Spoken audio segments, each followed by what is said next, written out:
Hello, welcome back to my YouTube channel. I am Alicia, professionally interior designer, and I am following my passion of home decor. Make sure you are subscribing to my YouTube channel as I'll be sharing many videos with you guys.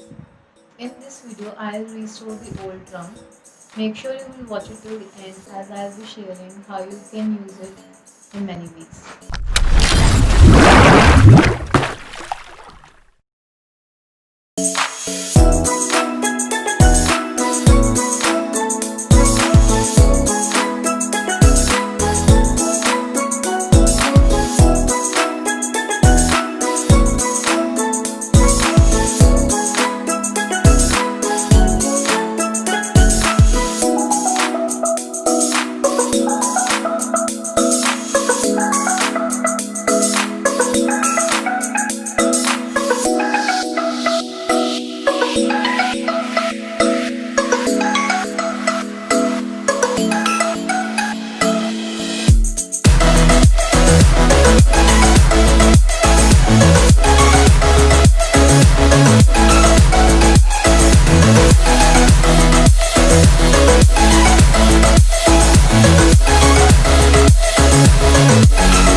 So now I'll be sharing with you guys how you can use this trunk in many ways. Number one, you can use it as a side table. Number two, you can use it as a center table, but make sure you are using oil-based paint.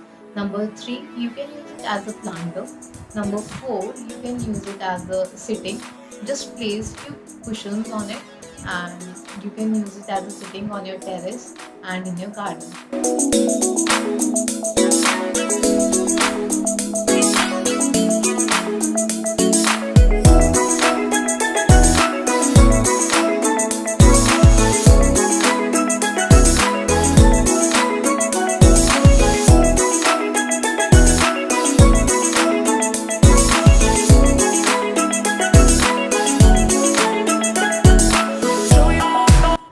Don't forget to hit the like button. Make sure you subscribe to my YouTube channel and press the bell icon and share it with your friends and family members. Thank you.